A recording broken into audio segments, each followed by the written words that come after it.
You find yourself standing in the shadows of a crumbling villa outside Rome. Dawn breaks on June 9, 68 AD, its light barely cutting through the morning mist. The air is heavy with fear and desperation. Through a half-rotted wooden door, you hear the sobs of the most powerful man in the known world. A man who once commanded legions, who burned cities for amusement, who murdered his own mother, now reduced to a frightened child. His voice, once trained to fill amphitheaters with song, cracks and trembles as he mutters the same phrase again and again. Qualis archifax pitiu, what an artist dies in me. This is Nero, Claudius Caesar Augustus Germanicus, the 5th emperor of Rome, in his final pathetic hours. The man who kicked his pregnant wife to death, who castrated a boy to replace her, who watched Rome burn while writing poetry about Troy. This monster is about to die. Not in glorious battle, not surrounded by loyal guards, but cowering in a freedman's hovel, too cowardly to drive the blade into his own throat. But to understand how the ruler of the world came to such a miserable end, we must go back to where it all began, into the poisoned halls of imperial power, where a teenage sociopath first tasted blood. Before we dive into these forgotten stories of survival and suffering, if you enjoy uncovering the hidden truths of history, consider hitting the like button, subscribing for more, and leaving a comment to tell me where you're listening from. It's incredible that we can explore these ancient stories together, connected across time and space by our shared curiosity about the past. December 15, 37 AD, a child is born in the seaside town of Antioch. As the first rays of dawn touch his skin, Romans would later claim it was an omen of his fiery nature.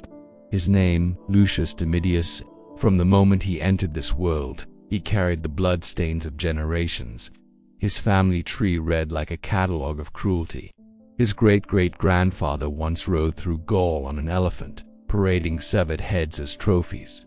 His grandfather gouged out the eye of a Roman knight in the Forum for daring to speak against him, and his father Gnaeus Domitius. His father was a man so vicious that when friends congratulated him on the birth of his son, he replied with chilling honesty, "Nothing that is not abominable and a bane to the public could be born of Agrippina and myself." How prophetic those words would prove. The boy's mother, Agrippina the Younger, was perhaps the most dangerous woman in Rome, sister to Emperor Caligula, great-granddaughter of Augustus himself. She possessed a lethal combination of imperial blood and ruthless ambition. She had already been exiled once for plotting against her brother. She had already buried one husband under suspicious circumstances, and she was already scheming to place her son upon the throne of the world. When little Lucius was only 3 years old, his father died. His father died, some whispered of poison, others claimed dropsy, finally claimed the brute. The boy inherited a third of his father's estate. But even this meager portion was stolen when Emperor Caligula seized the family's wealth. Agrippina was banished to a barren island. The child was left in the care of his aunt Lepida, with nothing but 2 servants, a dancer, and a barber. Hardly the tutors fit for a future emperor. But Agrippina was not a woman to accept defeat. When Caligula was assassinated in 41 AD and her uncle Claudius stumbled onto the throne, she seduced her way back to power. First, she married Gaius Sallustius, passing as Crispus, one of the richest men in Rome. Conveniently, he died soon after their wedding, leaving her his fortune. Then, she set her sights on the ultimate prize, the emperor himself. Claudius already had a wife, Messalina, a woman whose appetites were legendary, even by Roman standards.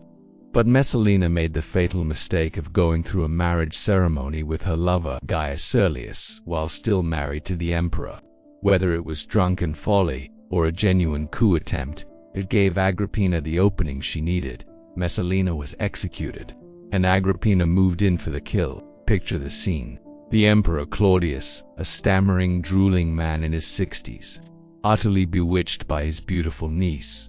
Roman law forbade marriage between uncle and niece. But when you are emperor, laws are merely suggestions. And so, in 49 AD, 12-year-old Lucius watched as his mother became Empress of Rome. With that union, his path to ultimate power was set. Agrippina wasted no time. She convinced Claudius to adopt her son, and the boy's name was changed to Nero Claudius Caesar Drusus Germanicus. At 13, he received the toga of manhood. At 14, he was proclaimed heir to the throne, placed above Claudius's own son Britannicus. At 15, he married Claudius's daughter, Octavia, making him not only heir, but also son-in-law to the emperor. But Agrippina was impatient. In October of 54 AD, Emperor Claudius sat down to dinner and never rose again. The official cause was said to be a stomach ailment brought on by mushrooms, but everyone in Rome knew the truth. Agrippina had finally tired of waiting. She had poisoned her husband. His favorite dish became his last meal. Some accounts claim that when the first dose wasn't quite enough, she called upon Locusta, a professional poisoner, who thrust a feather dipped in toxin down his throat under the guise of helping him vomit. Claudius died in agony, his body writhing as the poison consumed him from within. At just 17 years old, Nero became master of the known world. The early signs were promising, or so it seemed. His first acts as emperor suggested mercy and wisdom.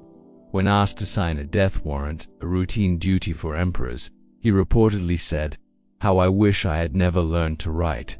He reduced taxes, offered generous gifts to the people, and vowed to rule in the image of Augustus. But those closest to him saw the cracks in the facade. His tutor, Seneca, would later confess that it was like teaching Caligula all over again, a nightmare made real. For while Nero spoke of mercy in public, in private, he was already plotting his first murder. The target was his stepbrother Britannicus, the biological son of Claudius, and therefore a rival claimant to the throne. Britannicus was only 14, a quiet boy with no taste for power.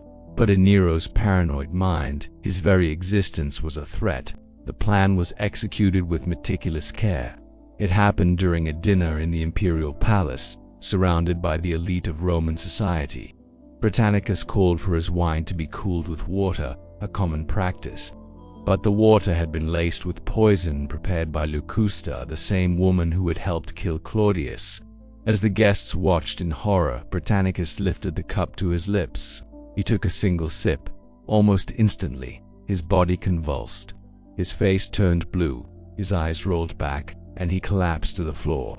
His young frame seized in violent spasms as the poison ripped through his veins. Nero continued eating calmly.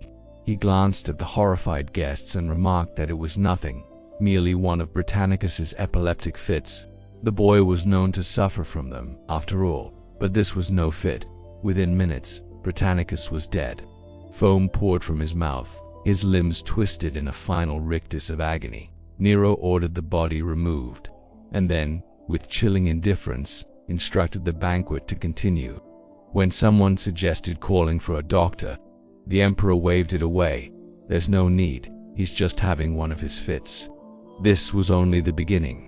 The monster had tasted blood. For the first few years of his reign, Nero was restrained by three powerful figures: his mother Agrippina, his tutor, Seneca, and the Praetorian prefect Burrus. This trio, later remembered as the good influences, managed to keep his darkest impulses in check. Under their guidance, the empire enjoyed a rare period of peace and prosperity.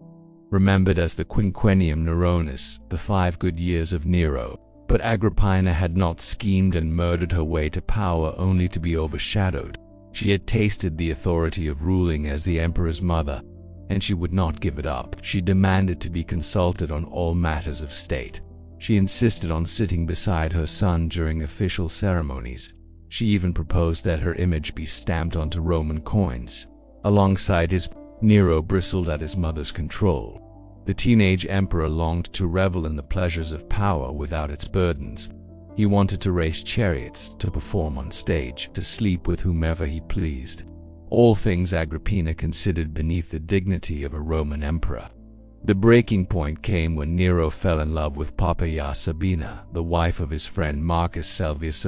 Poppaea was everything Agrippina was not: young, beautiful, sensual, and utterly immoral.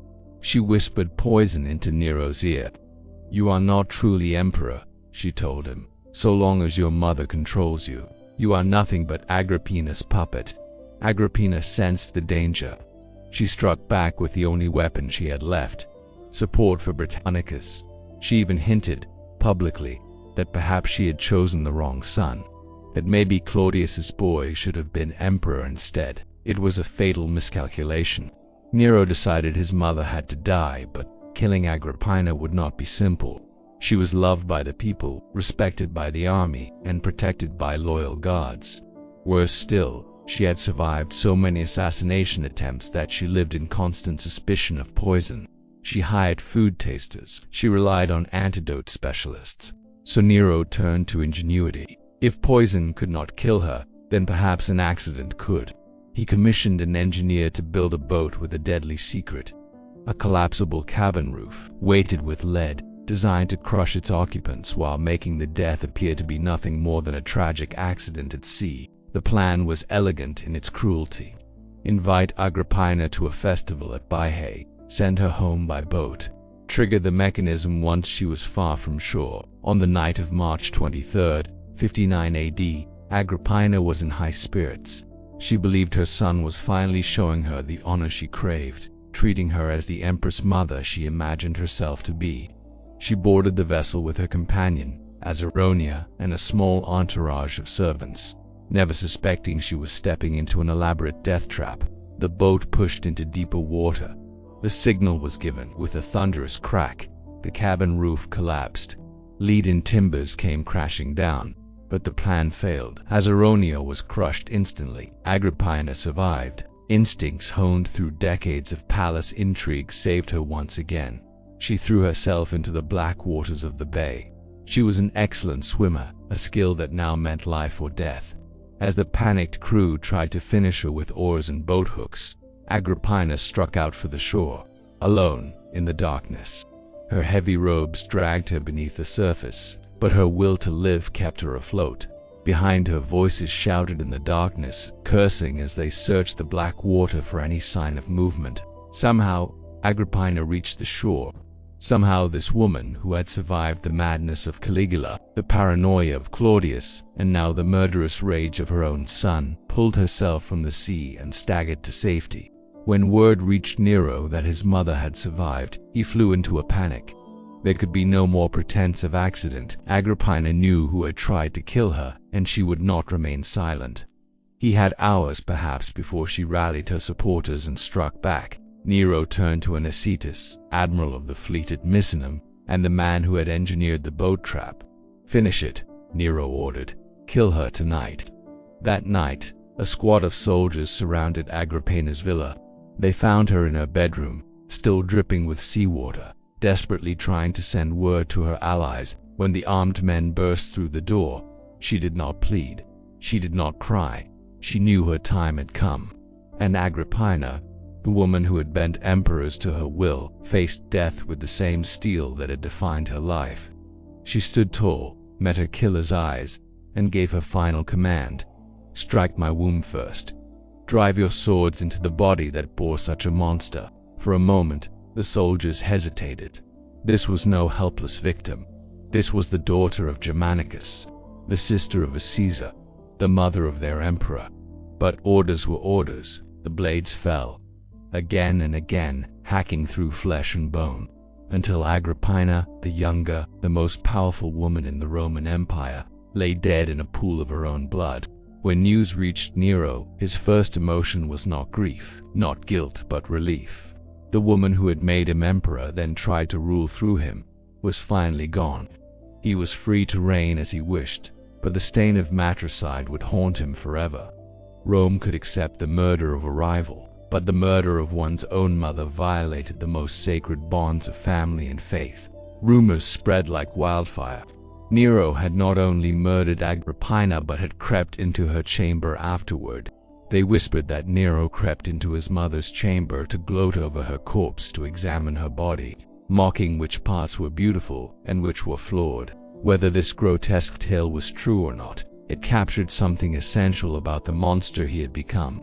He had crossed a line that could never be uncrossed. He had committed an act so unnatural that it transformed him from a cruel young man into something less than human. And the worst was yet to come. With Agrippina dead, and his other advisors fading into irrelevance, Nero was free to indulge every appetite. He hurled himself into pleasure with the same ferocity he once devoted to murder. He raced chariots in private circuits. He performed on stage before carefully chosen audiences. He indulged in debaucheries so shocking that even Rome's jaded aristocrats whispered in disbelief. His marriage to Octavia, daughter of Claudius, had always been political. She was virtuous, quiet, a symbol of everything Nero despised about traditional Roman values. He preferred the fire of Poppaea Sabina, who had cast aside her husband Otho to pursue the emperor openly. Poppaea was everything Octavia was not: ambitious, manipulative, utterly without moral restraint. She knew that power was the greatest aphrodisiac, and she wielded her allure like a weapon. Under her influence, Nero came to see murder not as necessity but as entertainment. The first to die was Marcus Junius Silanus, a descendant of Augustus, guilty of nothing but noble blood. Nero had him poisoned simply because his lineage made him a potential rival. Next came Plautus, another imperial kinsman, executed on the flimsiest of pretexts. But Nero's hunger for blood only grew. Soon, even those closest to him were not safe. Burrus, the Praetorian prefect who had guided him in his early years, died under suspicious circumstances. Throat cancer, the official cause. But Rome whispered poison with Burrus gone. Seneca was isolated. The philosopher who had once dreamed of shaping a merciful prince was forced into retirement. By 62 AD, only 5 years into his reign, Nero had eliminated every voice of restraint, every hand that might have steadied him. He was answerable to no one, feared by all, and drunk on the intoxicating power of life and death over millions. Nero made his decision. Octavia had to go. The empress had committed no crime, except failing to provide an heir and standing in the way of his obsession with Poppaea. But in Nero's mind, these were sins worthy of death. The problem was Octavia's popularity. She was loved by the Roman people, who saw in her a link to the beloved Claudius and a living symbol of traditional Roman virtue. Nero tried divorce first, claiming their marriage was invalid because they were too closely related. When that failed to silence public opinion, he accused her of adultery. Men, including slaves, were dragged into the dungeons and tortured until they confessed to whatever the interrogators demanded. Their screams echoed through the imperial halls, but the people refused to believe these lies. When Nero announced his intention to marry Poppaea, the city erupted. Riots broke out in the streets. Crowds surrounded the palace, demanding Octavia's return. Statues of Poppaea were toppled, dragged through the mud, while images of Octavia were crowned with flowers. For a moment, Nero wavered. The riots reminded him that for all his power, he still depended on the will of the mob. He allowed Octavia to return to the palace. Poppaea was quietly sent to a villa outside the city, but Poppaea was not a woman to accept defeat. Her future depended on becoming empress, and she would do whatever it took. She whispered to Nero that the riots were proof of a conspiracy, that Octavia was plotting against him, that only her death could guarantee his safety. The emperor needed little convincing. Octavia was arrested on charges of treason and adultery, and banished to the island of Pandateria, the same desolate place where her grandmother Julia had died in exile decades before. But exile was not enough. Within days, Nero ordered her execution. Octavia was only 20 years old when the soldiers came for her. A life spent as a pawn in the cruel games of others, ended in blood. Married off as a child to secure alliances, divorced and remarried at the whim of her stepbrother husband. Now, in her final moments, Octavia showed the dignity that had been denied her all her life. The soldiers bound her hands, they opened her veins. Her blood trickled slowly across the floor of her cell. It was called mercy. No cross, no beheading, only the quiet surrender of consciousness. As life ebbed away, she died, whispering the names of her father, Claudius, and her murdered stepbrother Britannicus, her last words a prayer that their spirits might receive her in whatever world lay beyond. Her head was severed and carried to Rome, presented to Poppaea like a grotesque wedding gift. The woman who had schemed her way to power gazed upon the face of her rival and smiled. 12 days later, Nero and Octavia were married in a lavish ceremony that cost more than most provinces could earn in a year. The palace glittered with gold and jewels, wine poured like water, and the emperor himself sang a song he had composed for the occasion. Rome had a new empress, one who had clawed her way to the throne over the corpses of all who stood before her. But even as Nero celebrated his triumph, darker forces stirred, for the monster he had become was not content with murder alone. He craved spectacle. He craved destruction so vast, so terrible, that history itself would tremble. On the night of July 18, 64 AD, Rome began to burn. The flames were first seen in the shops around the Circus Maximus.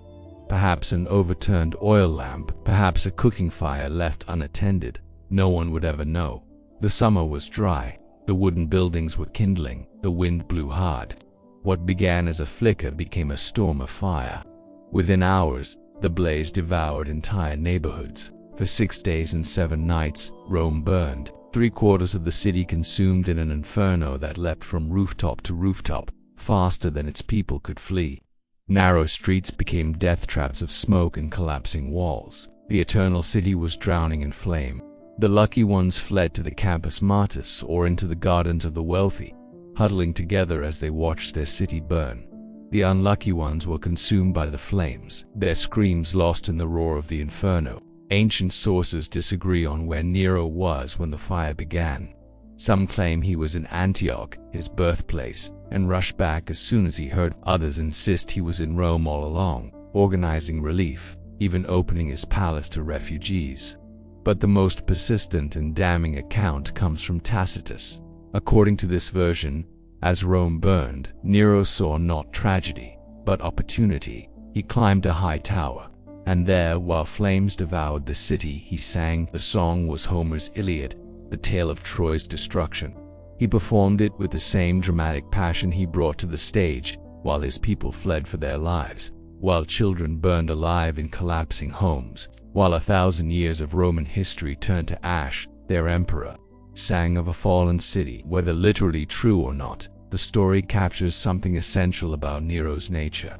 A man so divorced from human feeling, so intoxicated by his own artistic vanity, that he could find beauty in unimaginable suffering. The destruction of Rome was not, to him, a disaster. It was a spectacle to be savored. When at last the flames died, the devastation was almost complete. Of Rome's 14 districts, only 4 remained intact. The rest was ash and rubble, a barren moonscape stretching for miles. Hundreds of thousands were homeless, their possessions gone, their livelihoods destroyed. The dead numbered in the thousands. Many burned beyond recognition. Their remains added to the stench that hung over the ruined city like a funeral shroud. But for Nero, the fire was not the end. It was the beginning. Even as the ashes smoldered, he walked among the ruins with his architects, sketching, dreaming. He called it the Domus Aurea, the Golden House, a palace so vast, so opulent, that it would consume nearly 1/3 of the city. Nero's masterpiece, Rome's ruin. Picture the scale of Nero's megalomania. A palace stretching from the Palatine Hill to the Esquiline, 300 acres of prime Roman ground consumed by his dream. Its dining hall was circular, turning day and night to mimic the heavens themselves.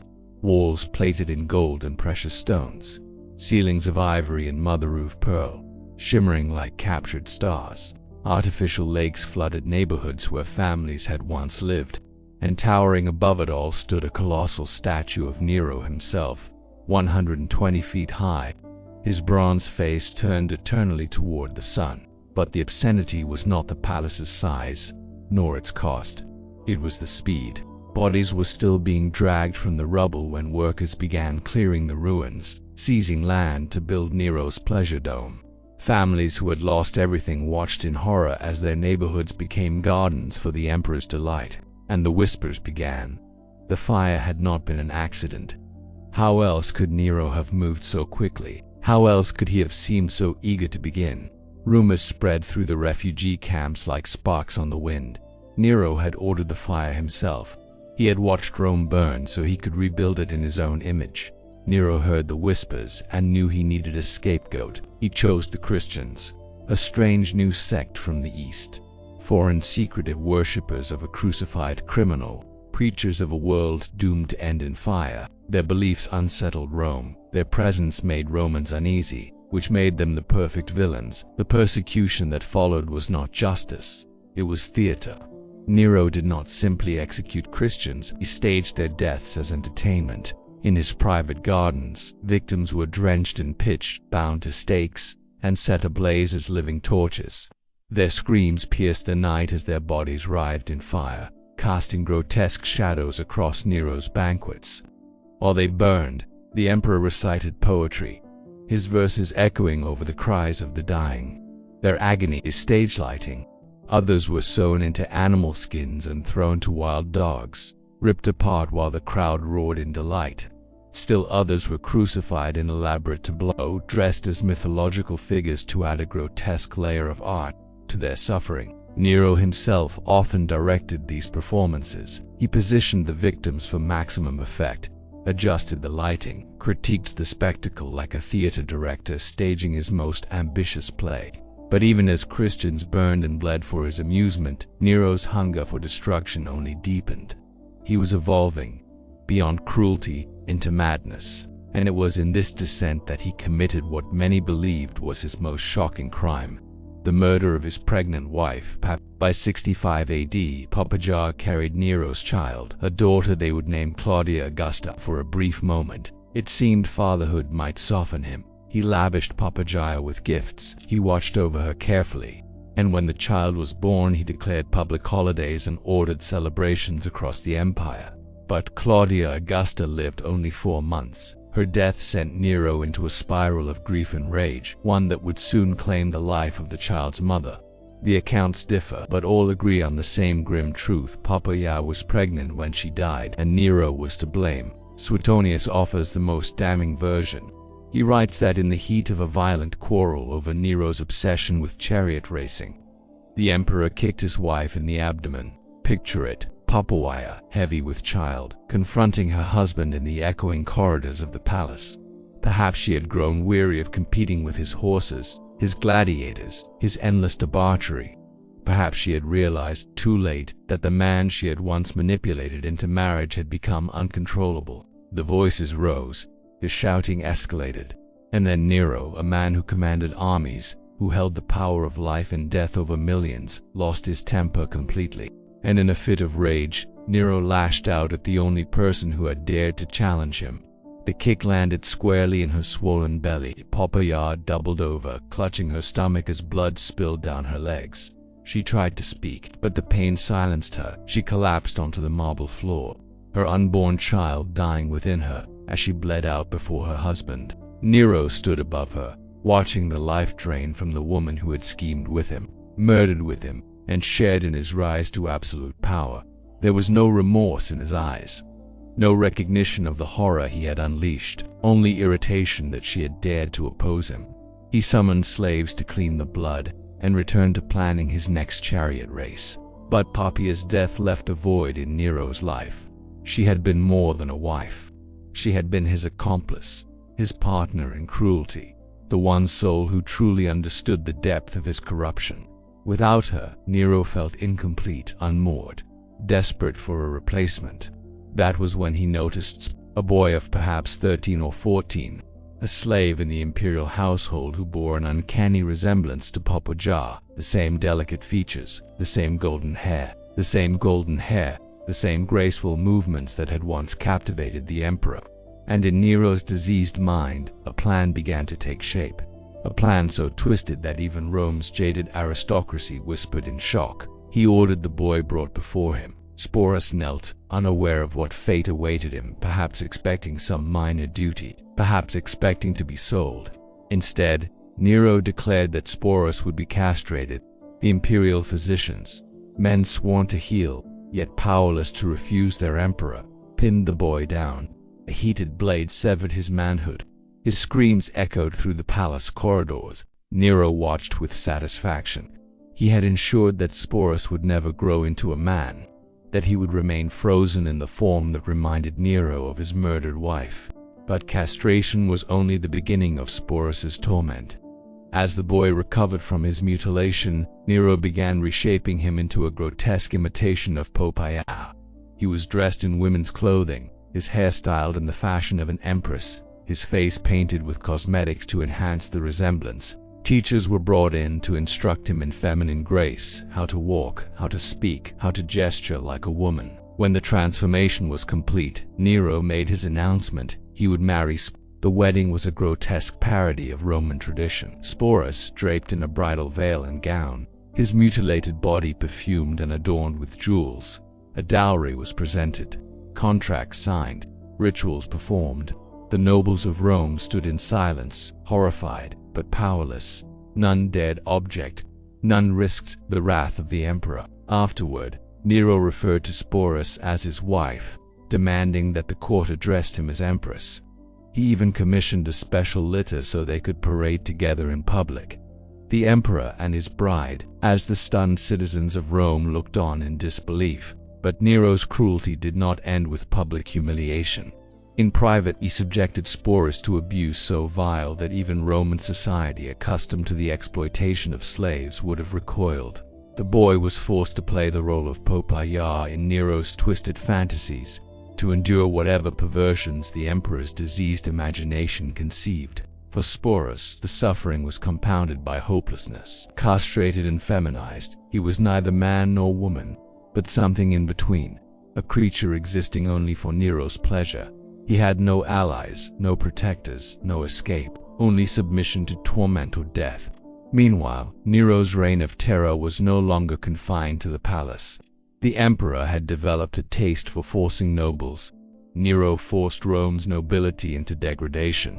Senators and knights, men who had spent their lives building careers and reputations, were compelled to fight as gladiators, or perform on stage like common actors.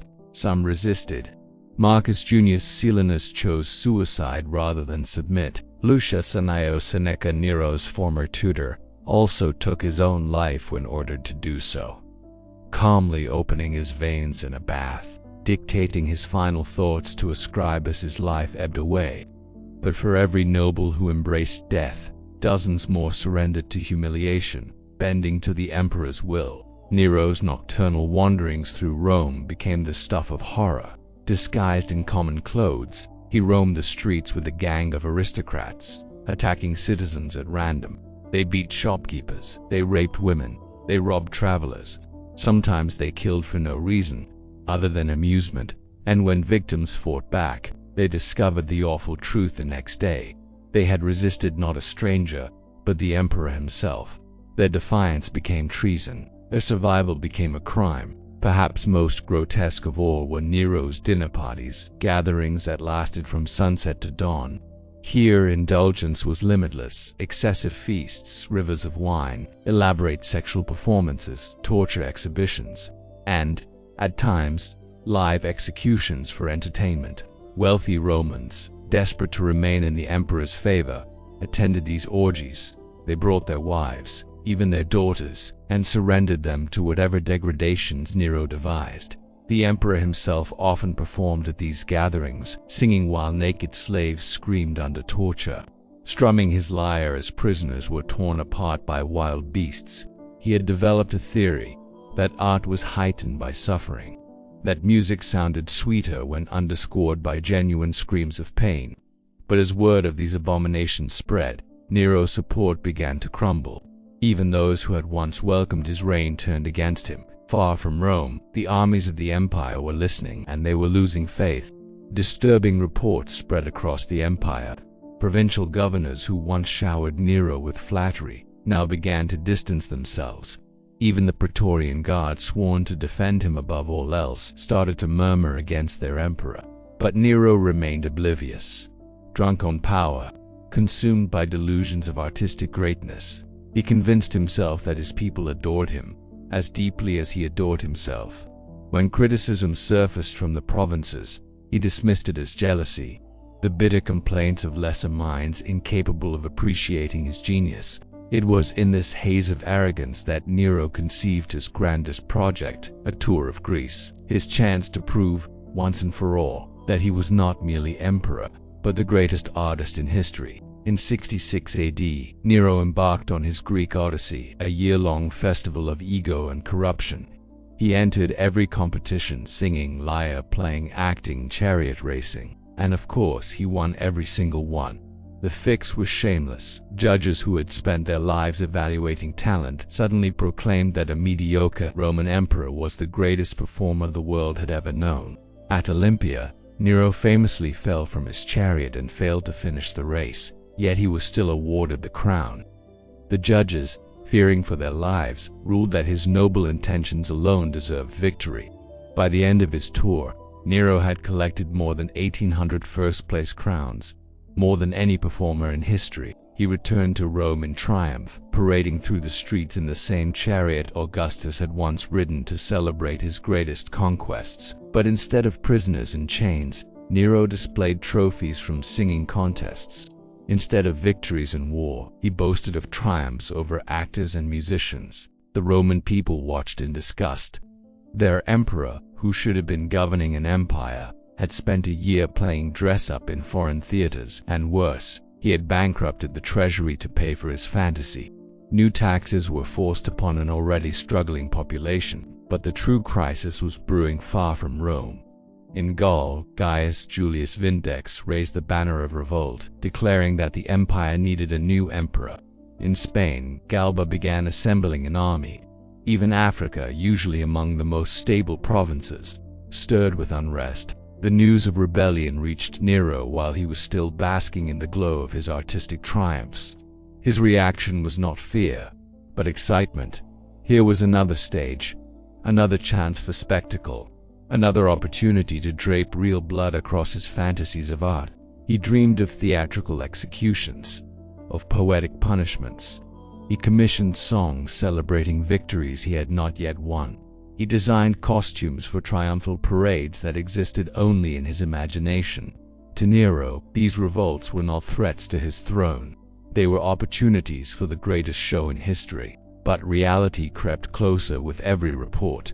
The rebellion was spreading faster than anyone had foreseen, and Galba, commanding a professional army, was marching on Rome. For the first time in his reign, Nero faced a true military threat, a seasoned general with nothing to lose. His response revealed just how far he had drifted from sanity.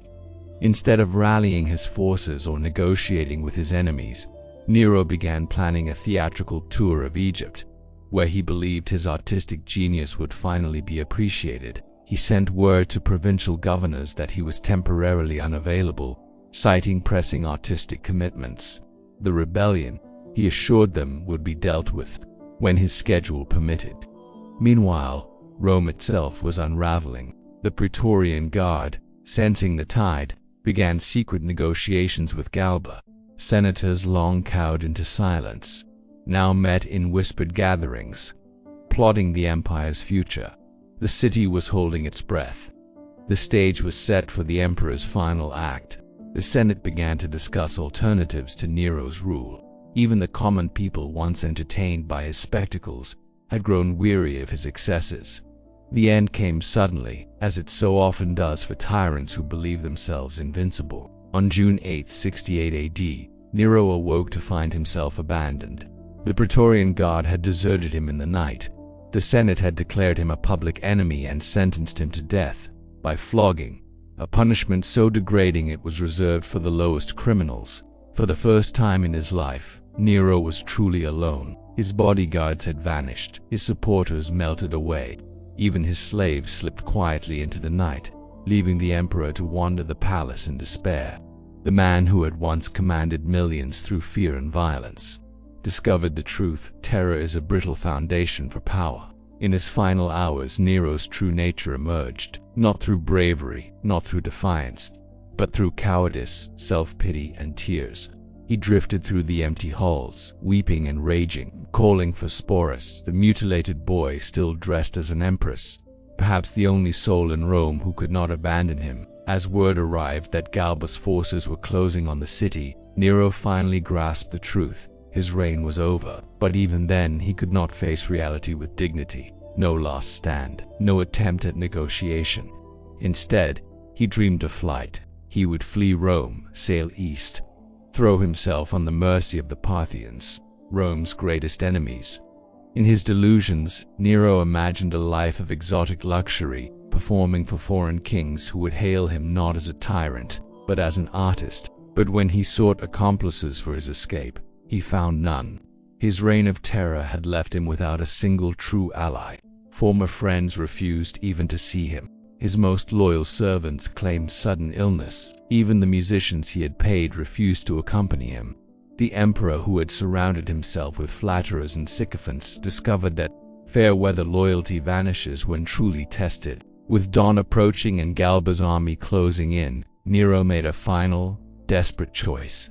He would flee to the villa of his freedman, Finn, just 4 miles outside the city, and hide there while he plotted his next move.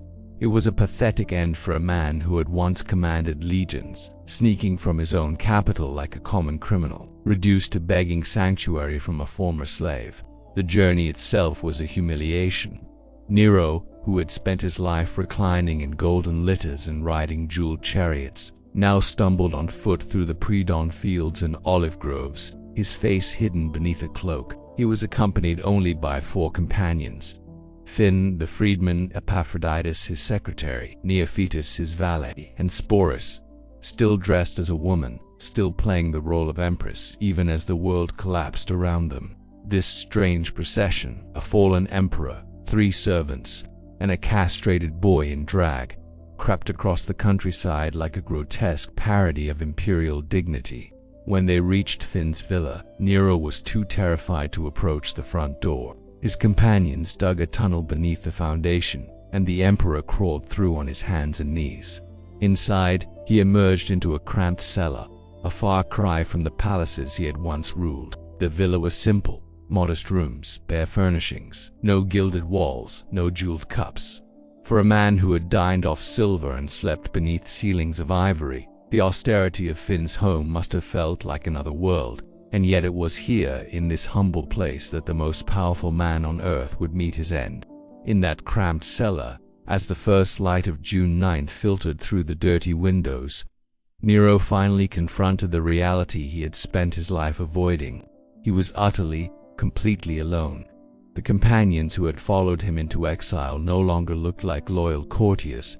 They huddled in the corners, frightened men wondering if they would survive their association with a fallen tyrant. Sporus sat silent in his woman's robes, the cosmetics on his face streaked with tears, perhaps mourning not for Nero, but for his own uncertain future in a world that had no place for what the emperor had made of him. As the hours passed, messengers arrived with grim tidings.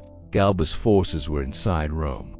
The Senate had confirmed Nero's death sentence and decreed that he be dragged naked through the streets, flogged until dead, and cast into the Tiber like a common criminal. The Praetorian Guard, once his shield, was now hunting him, eager to deliver his head to the new emperor. But the final humiliation cut deepest. A courier arrived with news from the palace. Nero's own slaves were looting his quarters. Golden statues, priceless artworks, even his beloved theatrical costumes, seized and fought over like scraps on a corpse. When Nero heard this, something inside him shattered. This man who had commanded the worship of millions, who had forced senators to kneel before his image, who had imagined himself a god among mortals, now collapsed on his knees in a freedman's basement, weeping like a child. "They're stealing my things," he sobbed, his voice cracking with the same weakness he once mocked in others.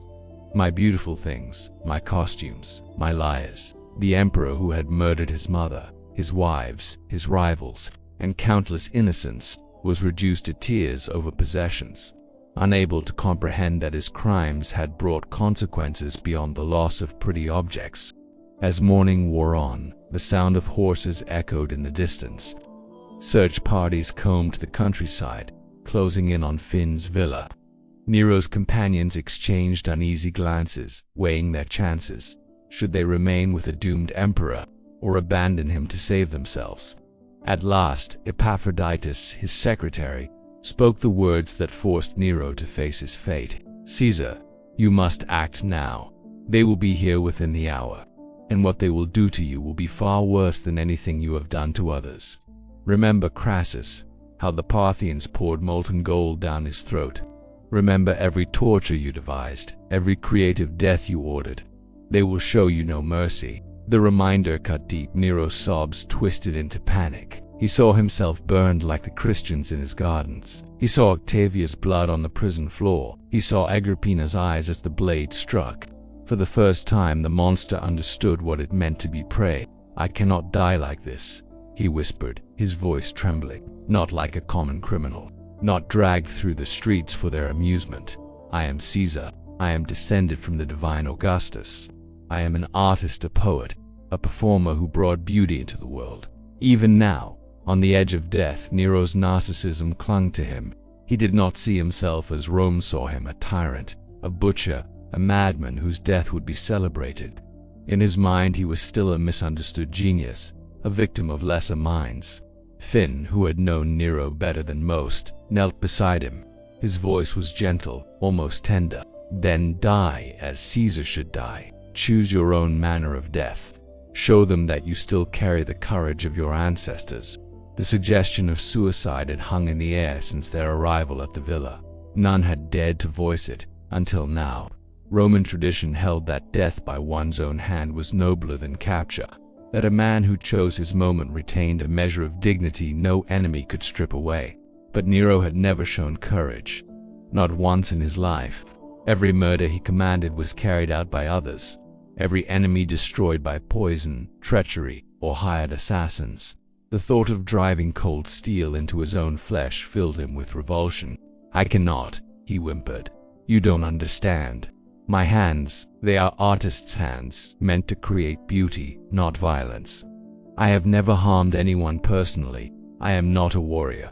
I am a performer, a musician, a poet." The delusion was staggering. Here was a man who had murdered thousands, who had ordered his own mother's death, now claiming he had never harmed a soul. Neophytus, his valet, tried another approach. "Caesar, remember your performances on stage. Think of this as your greatest role. The noble Roman, choosing death over dishonor. The audience will remember how you leave the stage. Make it memorable." For a moment, Nero's eyes lit up. The idea of death as performance, as one final artistic statement, appealed to his diseased vanity. He began pacing the cramped room, gesturing as though already rehearsing. Yes, this could be magnificent. A noble suicide, performed with dignity and style. They will write songs of it. Poets will praise my courage. History will remember how Nero chose death over surrender. But outside, the sound of hoofbeats drew nearer. The search parties were closing in. Time was running out. His companions urged him to act. But Nero stood paralyzed, trapped between theatrical fantasy and brutal reality. Then came the final blow. A messenger burst into the cellar. The pursuers had found their trail. Soldiers were minutes away. Their armor already glinted in the morning sun as they closed in on the villa. The moment had arrived. And Nero understood. Speeches, posturing, fantasies of noble suicide. None of it mattered if he lacked the courage to act. With trembling hands, he lifted the dagger Epaphroditus had set before him. He held it as though it were a venomous snake, recoiling at its very touch. "I cannot do this alone," he whispered. "Someone must help me. Guide the blade." Even in death, even in this most personal act, Nero could not take responsibility. The emperor who had forced others to commit his murders now begged for someone to kill him. Epaphroditus stepped forward, his face grim. "If you are certain, Caesar, I will assist you, but you must begin. You must show them this is your choice." Nero nodded, tears streaking his face. With shaking hands, he pressed the dagger's point to his throat. His grip trembled so violently he could barely hold it in place. Seconds dragged into eternity. Footsteps and voices grew louder above. Soldiers were inside the villa. Their armor scraped against stone. "They were coming now," hissed Epaphroditus. "It must be now, or they will take you alive." With a convulsive motion, Nero drove the dagger forward, but his hand faltered. The blade entered at an angle, tearing flesh but missing the vital arteries. Blood gushed, but not enough to bring swift death. Nero collapsed to the floor, the dagger protruding from his neck, choking on his own blood. His body convulsed. His voice, once trained to fill amphitheaters, now reduced to hideous gurgling. As blood filled his throat, Nero tried to speak, but only garbled babble escaped, mixed with blood and saliva. Epaphroditus, seeing that his master's bungled suicide would only prolong the agony, reached down and forced the blade deeper, angling it toward the vital arteries. This time, the steel found its mark. Nero's lifeblood spilled across the dirt floor, pooling beneath his head as his strength faded. And yet, even in death, his narcissism clung to him. With his final breath, he gasped the words that would become his epitaph. Quales, archifex, pedio. What an artist dies in me. It was the perfect summation of his delusion. A tyrant who had murdered mother, wife, brother, and countless innocents, now imagining himself a misunderstood genius, a gift to humanity. But his so-called art had been nothing more than torture and spectacle. His only performances were the screams of the dying. His only legacy, the ashes of Rome. As his eyes glazed and his breathing stopped, the sound of splintering wood thundered above. Soldiers had broken into the villa, searching room by room. Within minutes they would find the tunnel and the emperor's corpse. Sporus, still dressed in the robes of an empress, knelt beside the body of the man who had destroyed his life. What thoughts ran through the boy's mind? Relief, terror, or only numbness? After years of unspeakable abuse, the soldiers entered, their torches illuminating a grotesque tableau, the corpse of a dead emperor, sprawled in his own blood, surrounded by trembling attendants, and the castrated boy he had forced to play his wife. The contrast could not have been more stark. Imperial grandeur reduced to squalid ruin. The divine Caesar, gone. When word of Nero's death reached Rome, the eternal city exhaled at last. The monster was dead, the tyranny was over, and with it ended the Julio-Claudian dynasty. The reaction was not grief for a fallen Caesar, but celebration. Citizens poured into the streets, dancing and singing. They laid flowers at the feet of statues of Nero's victims, and defaced every image of the dead emperor they could find. After 14 years of terror, Rome was free at last. But the most telling reaction came from the provinces. From Britain to Egypt, from Spain to Syria, the news spread like wildfire. Spontaneous festivals erupted across the Mediterranean world. Never before had the death of a Roman emperor been so universally welcomed. The Senate moved quickly to erase his legacy. They ordered his name chiseled from monuments, his statues melted down, his face removed from coins. They sought to wipe him from history itself, but Nero could not be erased.